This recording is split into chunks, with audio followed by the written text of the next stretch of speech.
Now we're going to have part 2. As you saw on your agenda, it said student voice. And we have a young man whose mother is a member of the Parent Leadership Institute. His name is Jonathan Mobile. What's up? What's it?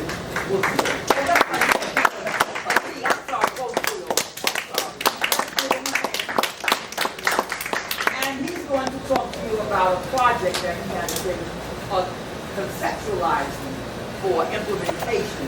I would say within the next few months, you can say whatever. Okay, all right. So I won't try to say any more. I'm going to turn it over to you. All right. Good morning, everyone. Good morning. My name is Jonathan Mobile. This is my partner, Leanne Harris. Now, about I am currently a sophomore at Brooklyn Technical High School. Now, the name of our program is Minority Student Representation and Advocacy Coalition.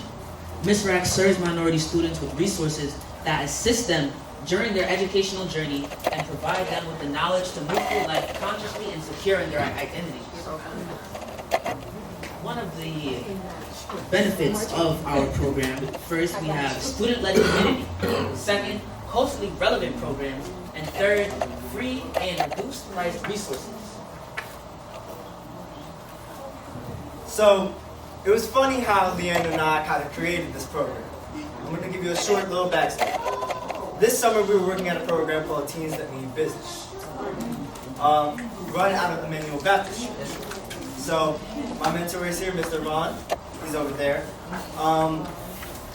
We had 15 minutes to do a presentation on an issue that we found. And it just so happened that Leanne and I aligned naturally with student advocacy and representation.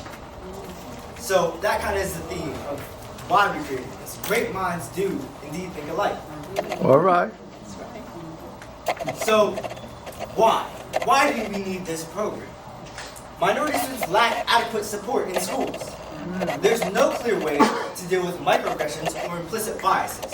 Now before I continue, can anyone tell me what a microaggression or an implicit bias is? Yes.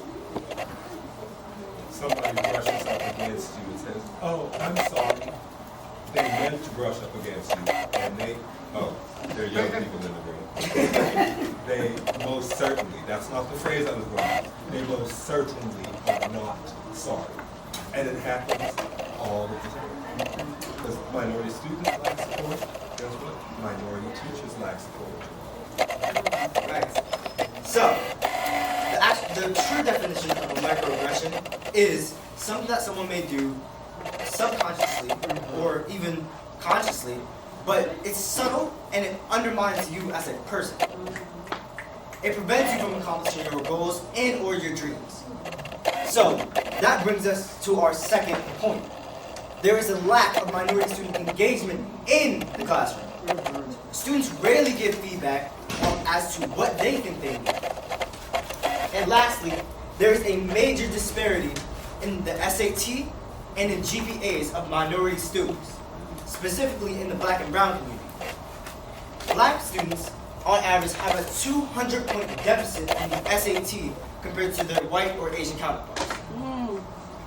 And last, and again, black students on average have a 2.9 GPA in comparison to a white person's 3.26. Now, because of these disparities and these sad statistics, we decided to do something about it. First, we have our pilot program, Constructively Addressing Conflict. Now, with Constructively Addressing Conflict, we aim to fix some of these problems and give students a platform to succeed. So, before we start with introducing our program, I would like to give a little tribute to my mentor, Mr. Ron. He told us that conflict is inevitable, but combat is optional.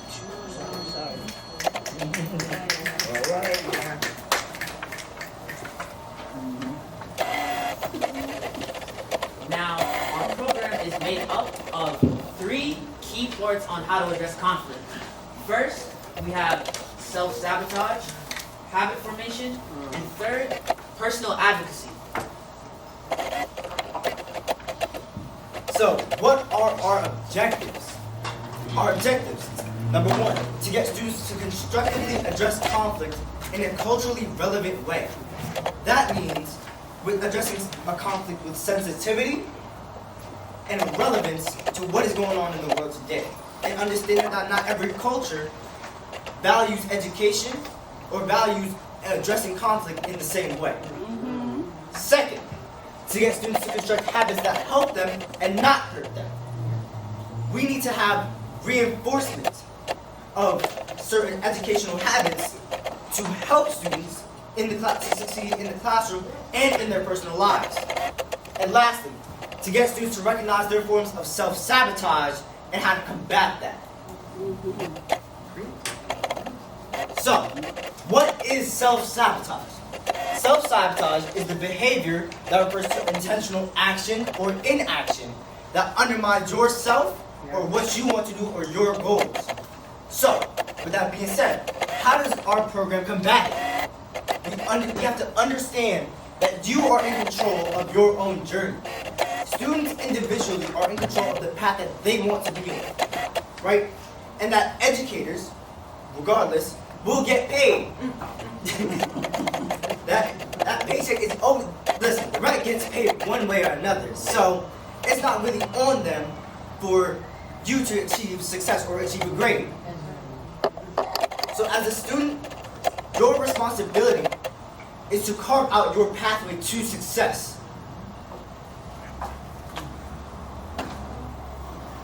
Secondly, we have my specialty, personal advocacy. Now, what is personal advocacy? It's defined as the ability to speak up for oneself and make sure that your needs are met. Now, how do we put this so-called personal advocacy into motion? Well, first, we would reinforce that students' opinions matter. This makes classes more open-minded. You have to make sure that as students, as young people, you feel valued. And when you're valued, you're more likely to contribute. And when you contribute, you're able to inspire others. It doesn't matter how young you are, you still have something valuable that you bring to the table. Secondly, we show students how to use their authentic voice and solve problems and increase low engagement in the classroom. Third, guiding students on their journeys of understanding the intersections of self-identity and advocacy. Once you're able to understand intersectionality and how your background and the makeup of who you are and how your authentic experience as a person drives what your morals are, your beliefs, and how you approach problems in life, we can then help students on their journeys of advocacy and what they believe in and what they want to stand up for.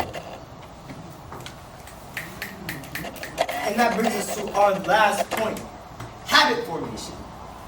So, what is a habit? A habit is something that becomes automatic through repetition, right? So, for example, if you want to raise your grade in class, right? What do you have to do? Study. But to create a habit comes from the identity of who you are. Say, I want to achieve a 4.0 GPA. I have to adopt the identity that I am a scholar. And what does a scholar do? A scholar studies. And when you study, you achieve a grade and you achieve success. So, that 3-step process to habit formation was modeled by James Clear's Atomic Habits. So, using James Clear's science behind habit formation, we're going to teach students how to create these identity-based habits. We're going to teach how to honor your commitments and goals and helping students achieve their goals, whether that is personal or academic. Now, what's next for this supposed program that we have? So, our to-be-determined launch date would be this coming fall. We would start with a program size of about 20 to 25 students for our first pilot, and the duration of this program would be 3 hours with lunch provided. Listen, we know people love food, so please come have a support.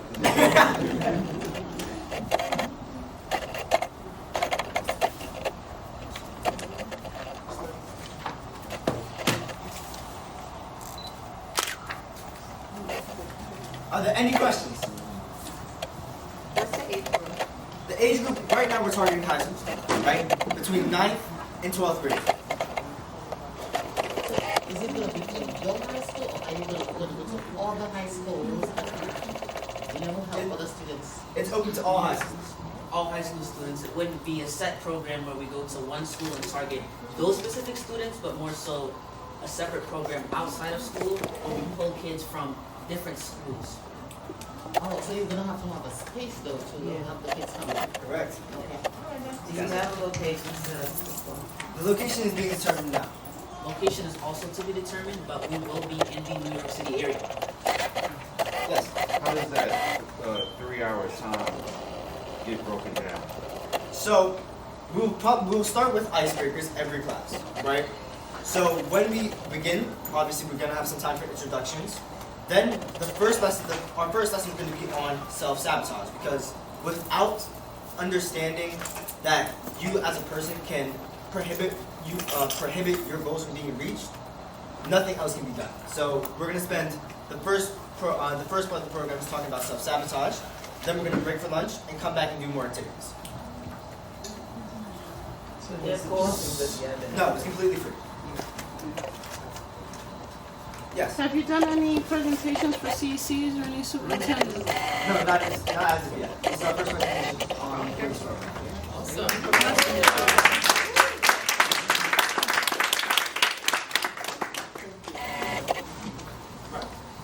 Any other questions? Yeah. Is there like a set curriculum you have? Yes, we do.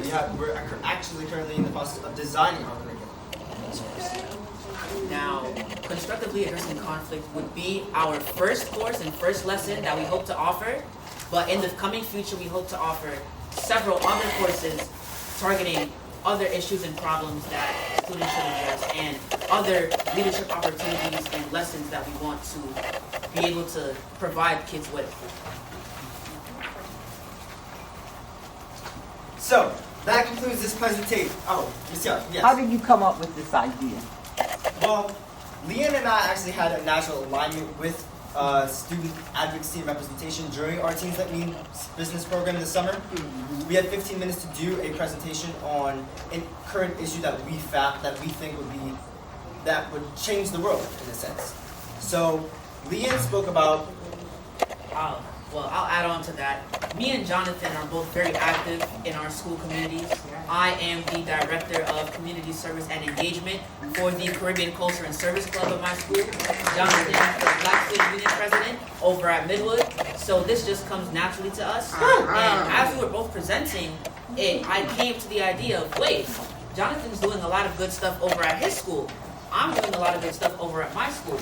Why don't we combine our ideas so we're able to help the general public and not just our one personal school communities?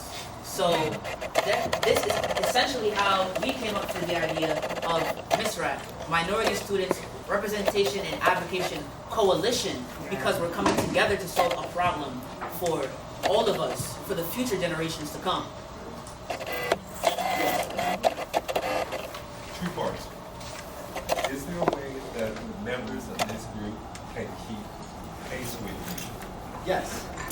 And second part, are you talking to your peers who are getting ready to step onto college and university campuses? Because what you face in your high schools, the battle continues and may even get hotter on college and university.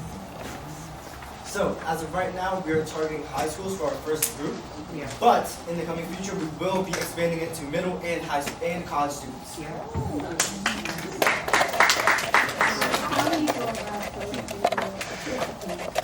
So, there's going to be an interview process. So, right now, we're in the process of designing the curriculum and just overall gathering all the information for the venues and things of that nature. But once that happens, actually, on the next slide, there's a QR code. So if you scan it, you will be added to our mailing list, so that way we can keep in touch with all of you. So before you guys close out, I just wanted to add a little more texture here. What you guys are witnessing is something that's has continued to happen organically.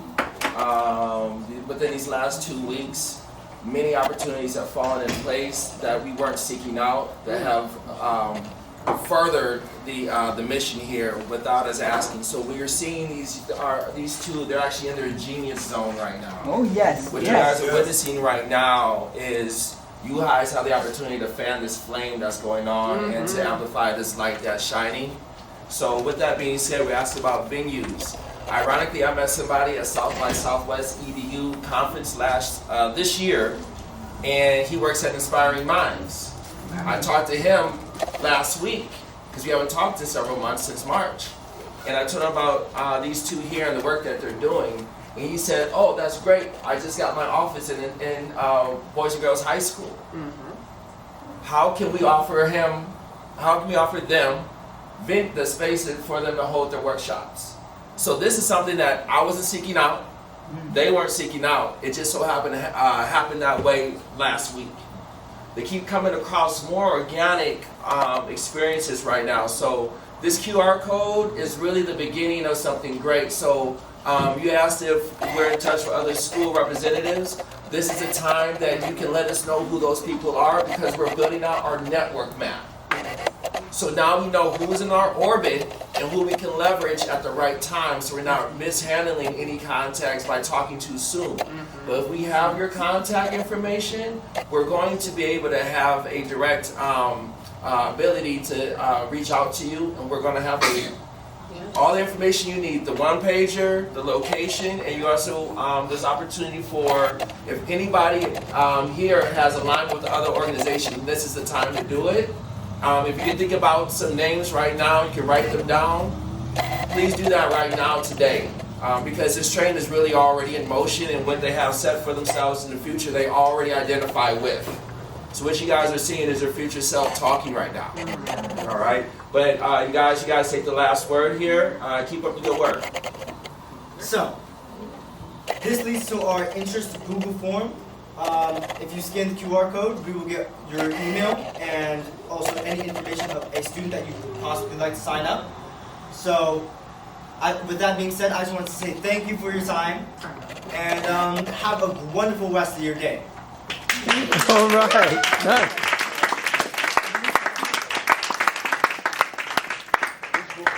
So I do know that we have a little bit more time for a few more questions, but what I wanted to do, I wanted to let you guys connect with each other and network a little bit within yourselves.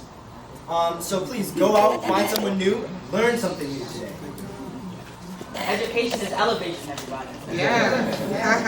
My question is, I see that you recorded it. Will you give it to, I don't know if you're going to share with our kids, so we can then share it with others? Yes. If it's possible? Yes, well, we can definitely handle that for sure. I'm working on our website, but you know, if you guys aren't into the Google Forms and all that, please come up to one of the two here and please provide your email address. We're going to have a very intentional email to send you in the next couple of weeks. But if you don't want to do QR code, please drop your email to one of the two here so we can make sure you're in the loop.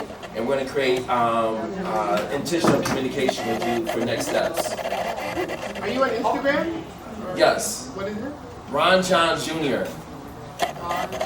Ron John Jr. This is my personal email. This is my personal account. Okay. Ron John Jr. That's my full name.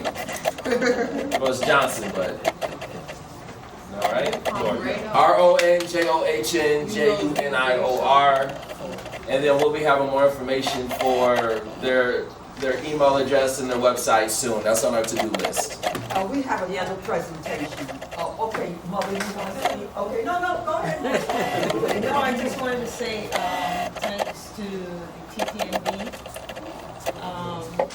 for accepting my son Jonathan's program. It was indeed inspiring. You've done a lot for him.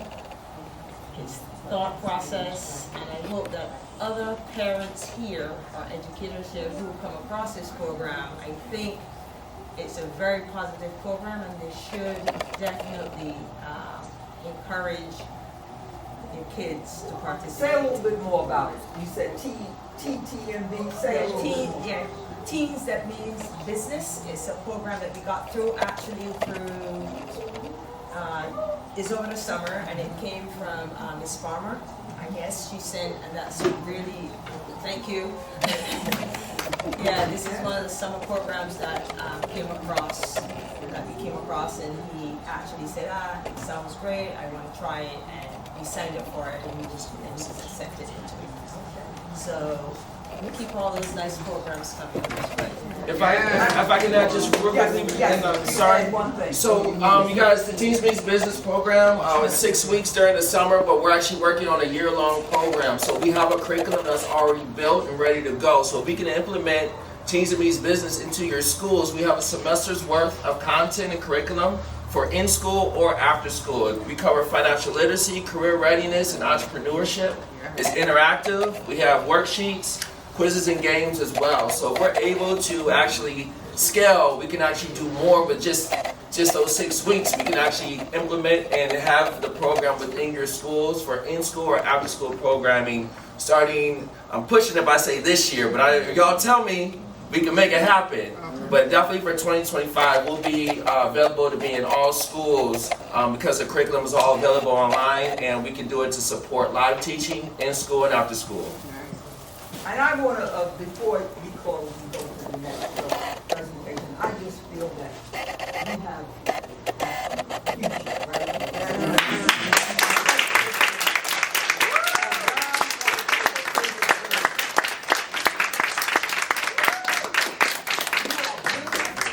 You are innovative, you are creative, and I give all praise and thanks to you. Amen. I love it.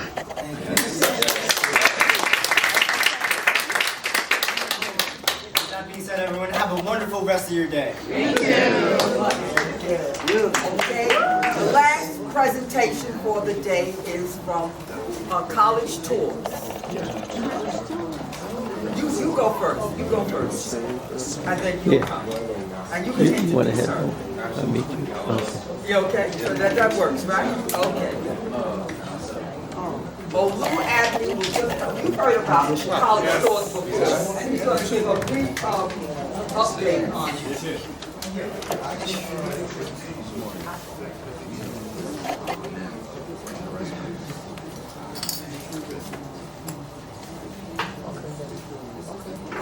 Olu Avenue, my College Tours.